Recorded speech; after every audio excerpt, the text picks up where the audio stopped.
मिर्ज़ा नसीर अहमद जलाल अफ़किलेदार master Mirza शरीफ अहमद जलाल साहब मरहूम के साहिबजादे हैं। मास्टर शरीफ साहब मरहूम का शुमार चौधरी शुजात और चौधरी परवेज़ इलाही साहब के करीबी साथियों में होता है, जिन्होंने मुस्लिम लीग काफ को मजबूत बनाने के लिए गिरां कदर खिदमत सारी अंजाम दी और जिनकी पार्टी के लिए खिदमत हमेशा याद रखी जाएंगी।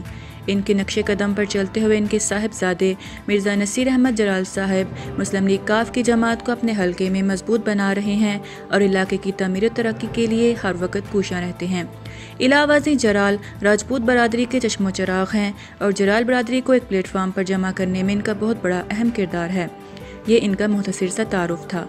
मिर्ज़ा नसीर साहब ने आज अपने फर्स्ट कज़न राजा मोहम्मद हनीफ और राजा माजिद अली, जो कि Al Hijaz group of company, Al Hijaz news TV HD, Al Hijaz newspaper, Al Hijaz dairy and cattle और अल हिजाज रियल एस्टेट के चीफ एग्जीक्यूटिव गुजरात के ऑफिस का दौरा किया और तमाम अमले को अपने तजर्बात की रोशनी में हिदायत दी।